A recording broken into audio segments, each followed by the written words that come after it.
Tradição, a continuidade ou permanência de uma doutrina, visão de mundo, costumes ou valores, passados de geração a geração, seja através da família, religião e até mesmo no futebol. No vídeo de hoje vamos debater o porquê os torcedores brasileiros nunca conseguem chegar no consenso quando se trata de definir quem é o clube mais tradicional da Libertadores aqui no Brasil e mostrar que sim, existe um clube ou até mesmo dois clubes que se destacam muito nesse torneio, não só pela história, mas por diversos fatores que a maioria das pessoas nem param pra pensar. Então já deixa seu like aí embaixo, não se esquece de se inscrever no canal se você não é inscrito e bora entender quem é o time brasileiro mais tradicional da Libertadores de trave a trave. E cara, parando o vídeo aqui rapidinho, eu te prometo que é muito rápido mesmo, você nem precisa pular, só pra te falar sobre o nosso parceiro o KB Prime, que cara, é um parceiro de longa data do canal, né? Tá desde o começo mesmo, e eles têm camisas incríveis de futebol, cara, pois é. Eu tô deixando o link deles aí na descrição, no comentário fixado, você pode entrar lá pra conferir por conta própria. Se você gostar de alguma camisa, utiliza o cupom TRAVEATRAVE, é o nome do canal, tudo junto mesmo, TRAVEATRAVE, que você vai ter desconto. E lembrando também que eles me enviaram duas camisas, essas aí que eu tô mostrando na tela, camisas do Real Madrid e do São Paulo, que eu vou sortear para os membros agora no comecinho do mês de maio. Então fique esperto, se você quer se tornar membro do canal, aproveita que você pode concorrer a essas duas camisas aí no nosso sorteio, beleza? Então é isso, recado rápido, como eu te prometi, e vamos voltar pro vídeo. Cara, o primeiro erro que as pessoas cometem ao tentar comparar os times pra ver qual é o mais tradicional é esquecer o significado da palavra. A tradição vem do ato de manter a constância em algo específico e essa constância tem que ser longeva, algo que de fato você se acostuma a ver sempre, ao ponto de causar estranheza se aquilo não estiver lá, saca? Por exemplo, eu posso vir aqui e dizer que o São Paulo é o time mais tradicional do Campeonato Brasileiro e com certeza vai ter um monte de gente nos comentários me xingando porque o São Paulo não tá nem entre os 4 maiores vencedores, inclusive o maior vencedor tem o dobro de títulos do São Paulo. Mas diferente de 98% dos clubes, o São Paulo nunca deixou de jogar o Campeonato Brasileiro. E como a tradição vem justamente da permanência constante em algo, é correto dizer que sim, o São Paulo tem uma tradição gigantesca dentro do campeonato e não existe um brasileirão sequer que a gente não viu o São Paulo jogar. Ele sempre esteve lá como tradição. Então se levarmos o significado de tradição para Libertadores, é só ver o time brasileiro que mais jogou e pronto. Mas o que acontece se a gente trocar a palavra tradição por relevância? Porque além da constância no torneio, o time mais relevante precisa ter outra gama de critérios, como os títulos, campanhas sólidas, recordes, momentos marcantes, e já que estamos falando de um torneio continental, eu acho justo analisarmos o retrospecto dos brasileiros contra as maiores potências dos outros países. Então não é segredo que a decisão vai ficar entre os tricampeões e o primeiro que a gente cita aqui é o Flamengo, cara. Eles foram campeões logo na primeira Libertadores que disputaram lá em 1981, tiveram a campanha mais sólida de um time brasileiro na competição, que foi a Libertadores de 2022, os caras simplesmente venceram 12 de 13 jogos e só empataram na fase de grupos. Mais de 30 gols marcados, menos de 10 gols sofridos, tipo, surreal. E talvez tenha a final mais emblemática de um brasileiro na Libertadores, que é a final em La Paz contra o River lá em 2019. Mas se a gente parar pra pensar um pouco, a Libertadores foi criada em 1960, galera, e o Flamengo só foi conhecer a Libertadores pela primeira vez mais de 20 anos depois. Então o Flamengo tem 2 décadas completamente em branco na Libertadores. E depois do título de 81, ainda nos anos 80, o Flamengo do Zico encantava o Brasil, fazendo campanhas maravilhosas no Campeonato Brasileiro, mas a Libertadores os caras nem passavam da fase de grupo, saca? Então o melhor time nacional dos anos 80 chegava na Liberta com expectativas, mas não chegava nem perto de cumprir. Nos anos 90 eles só disputaram 2 vezes e de novo nem chegaram perto de vencer. E depois disso ficaram mais 9 anos sem nem sequer se classificar para a competição, e quando finalmente se classificaram, foram eliminados na fase de grupos. Inclusive o Flamengo tem 6 eliminações na fase de grupos, incluindo 3 seguidas, cara. Eles também têm a façanha de nunca terem derrotado o pentacampeão Peñarol na Liberta, e algumas eliminações traumáticas como a de 2014 com o gol do Emelec, mas principalmente nas oitavas da Libertadores de 2008, cara. Eles venceram o jogo de ida por 4-2 contra o América do México, lá no México. No jogo de volta no Maracanã, o Flamengo simplesmente fez uma festa antes do jogo, tipo, uma festa mesmo, com mais de 50 mil torcedores, jogadores e comissão técnica simplesmente festejando antes do jogo, em homenagem à despedida do Joel Santana. O jogo começou e o Flamengo simplesmente tomou 3-0 do América e foi eliminado. Então, por esses motivos, não tem como dizer que o Flamengo é o time mais relevante da Libertadores, assim como o Santos também não é. Que merda, hein?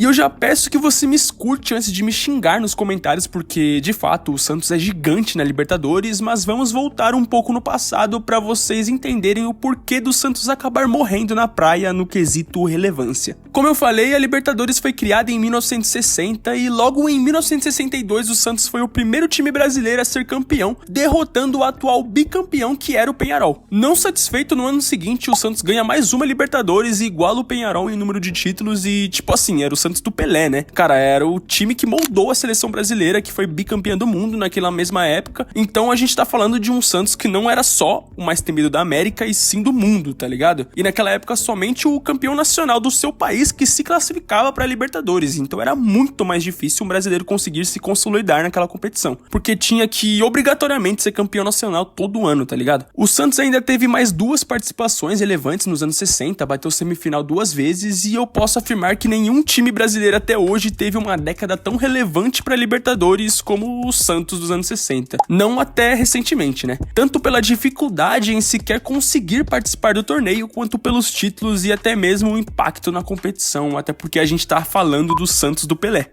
Mas o problema começa quando o Santos simplesmente fica 19 anos sem nem sequer se classificar de novo para Libertadores, cara. A partir de 65 a Libertadores já passava a aceitar 2 clubes por país, mas mesmo assim o Santos passou a década de 70 inteira em branco. Eles só voltam a disputar a Libertadores em 1984, quando caem na fase de grupos e depois ficam mais 19 anos sem nem se classificar de novo, cara, tipo, bizarro. Eles voltam a disputar no ano de 2003, batem final, ainda tiveram outras campanhas relevantes naquela década, acumularam 7 participações em 10 anos, inclusive com um título em 2011, muito emblemático, com o Neymar. Chegaram na final de novo em 2020, então é um time que tem mais finais que o Flamengo, por exemplo, mas a questão é que ficar praticamente 40 anos sem jogar, com só uma edição completamente esquecível em 84, acaba pesando muito, principalmente para aqueles que usam a palavra tradição para definir quem é maior. 4 décadas sem tradição é muita coisa para uma competição de 6 décadas. Agora o Grêmio, rapaziada, assim como o Flamengo, eles só foram conhecer a Libertadores 22 anos depois que a competição foi criada, então são 2 décadas que o Grêmio inexistiu na competição, mas a partir dos anos 80 eles começaram a ter campanhas bem sólidas, batendo título em 83, final em 84,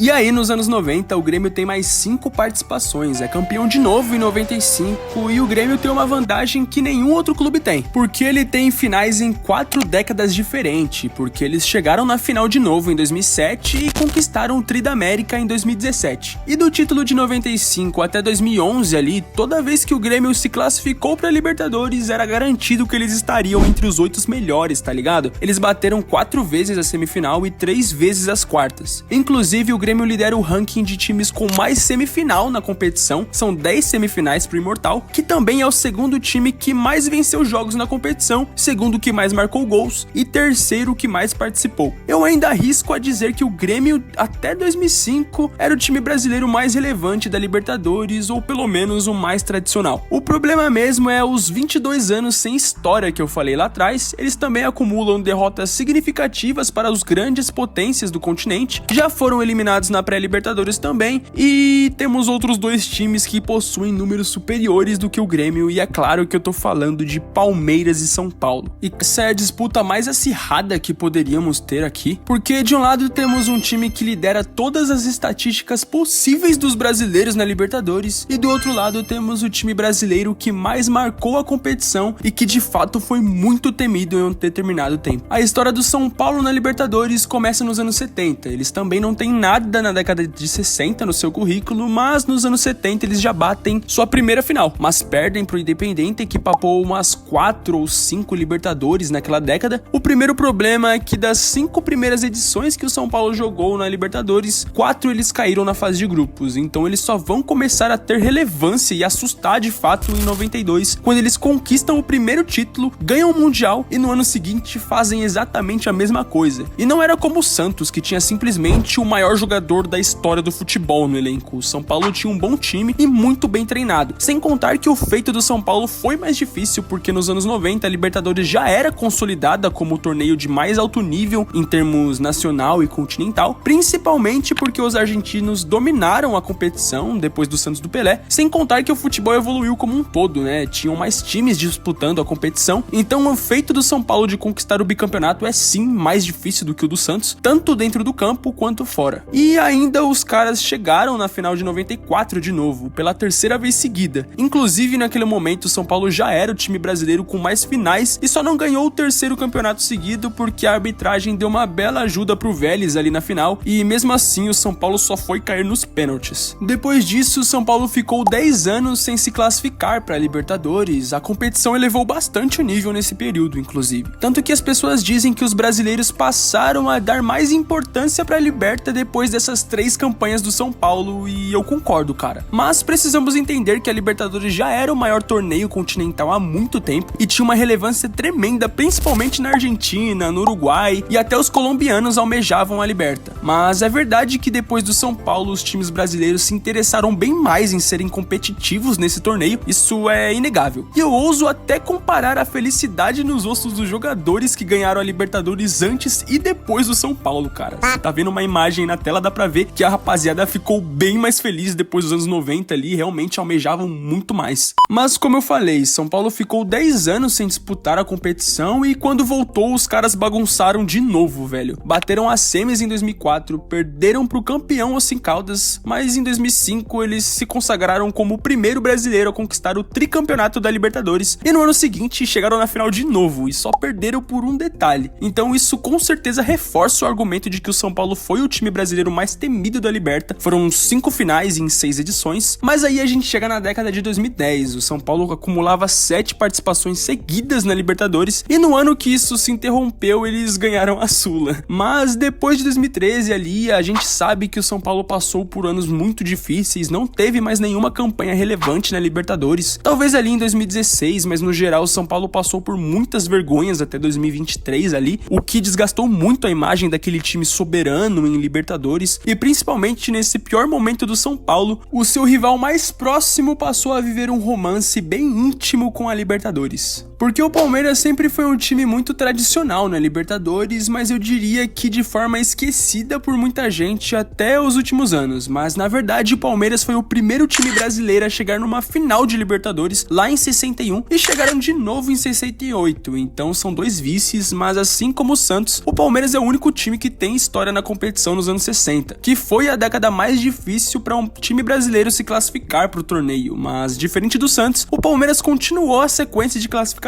nos anos 70. Eles foram para a Libertadores mais 4 vezes, então ali o Palmeiras já tinha se tornado o clube brasileiro que mais jogou a competição, mas também caiu cedo nessas 4 vezes. Foi time brasileiro que mais jogou a Libertadores naquela época, mas não arrumou nada. E aí, assim como todos os clubes dessa lista, o Palmeiras teve um hiato de 15 anos sem se classificar para o torneio, cara. A gente viu o Flamengo e o Grêmio que ficou mais de 20 anos sem jogar, teve o Santos que teve 2 hiatos que somam 38 anos e o São Paulo com 2 de 10 anos ali, que somam 20. E o Palmeiras teve somente um período ali de 15 anos, então de todos esses clubes ele foi o que menos pausou em si. Nos anos 90 eles finalmente conseguem o primeiro título em 99, mas o engraçado é que em 94 eles foram eliminados para o São Paulo, que naquela época já era o time mais temido da Libertadores, e em 95 perderam pro Grêmio, que era o time mais constante na Libertadores. Só que o Palmeiras daquela geração era embaçado, e também assim como o Grêmio nos anos 80 e o São Paulo nos anos 90, o Palmeiras vai pra segunda final de Libertadores seguida, perde de uma maneira bem polêmica pro Boca Juniors e no ano seguinte já bate semifinal de novo e perde justamente pro Boca Juniors, que é sim o maior carrasco do Palmeiras na Libertadores. Depois disso, o Palmeiras jogou algumas edições da Libertadores, o que chegava a ser surpreendente, porque nos anos 2000 o time não tinha um futebol vistoso e mesmo assim chegou a jogar a Liberta, inclusive os mata-matas, chegou a jogar a Libertadores até mesmo disputando a Série B, cara. Então, por mais que o Palmeiras passou uns 13 anos sem nenhuma campanha sólida, os caras estavam ali. Mesmo quando estavam rebaixados, eles sempre estavam ali. A questão é que a gente chega no ano de 2016 e até o presente momento, em 2025, a gente não sabe o que é uma Libertadores sem o Palmeiras. Os caras estão na 10ª participação seguida do campeonato, o que é um recorde entre os clubes brasileiros, incluindo 5 semifinal, com 4 sendo consecutivas, o que também é um feito só dele e do Santos do Pelé. A diferença é que a competição é muito maior agora, né? E o Palmeiras também entra num grupo seleto dos brasileiros brasileiros bicampeões consecutivos da Libertadores, inclusive o único a ganhar 2 Libertadores no mesmo ano, cara. As estatísticas são bizarras, eu nem consigo citar todas, mas tudo que você pode imaginar o Palmeiras lidera. Gols, vitórias, participações, finais, semis, mata-mata, vitória fora de casa. Bizarro o tamanho da lista de recordes que o Palmeiras tem na Libertadores. Foram 10 anos fazendo muita coisa na competição. Eles provavelmente vão pro 9º ano seguido de mata-mata e isso é algo que nenhum clube brasileiro tem, cara. Um período tão longo e constante onde você esteve no palco mais competitivo da América e foi competitivo. Hoje o Palmeiras representa aquilo que o São Paulo consolidou nos anos 2000 de ser o time brasileiro mais relevante da Libertadores. Tá certo que o Palmeiras divide esse palco com o Flamengo da mesma forma que o Grêmio incomodou o São Paulo por esse posto lá atrás e o próprio Palmeiras havia incomodado o posto do Santos do Pelé lá nos anos 60. Então, com todos esses argumentos postos à mesa, na minha visão o Palmeiras é o time mais tradicional da Libertadores. E aí agora você vai pegar aquele trecho do início do vídeo onde eu falo, mas e se a gente trocar a palavra tradição por relevância? Nesse caso, o São Paulo entra firme na competição, foi o primeiro time brasileiro a se impor de forma constante e vencedora, fez os outros times mudarem a percepção sobre a competição e se tornaram mais competitivos e mesmo assim viram o São Paulo voltar nos anos 2000 e manter uma constância absurda que só foi superada pelo próprio Palmeiras recentemente, mas mesmo assim, o sentimento de medo, de temer a um adversário, os times brasileiros tinham isso com São Paulo. Portanto, eu considero o São Paulo o time brasileiro mais relevante da Libertadores, e o melhor disso tudo é que essa resposta pode mudar em 2025. Os dois times estão no torneio, o Palmeiras vem como um dos favoritos, e se o Palmeiras repetir a campanha absurda que vem fazendo nos últimos anos, eu acho que a resposta muda. Essa Libertadores de 2025 é a chancela que o Palmeiras pode ter para se considerar não só o mais tradicional, mas o mais relevante brasileiro na história da Libertadores. A não ser que o Flamengo... Meu Mengão, ai, meu Mengão.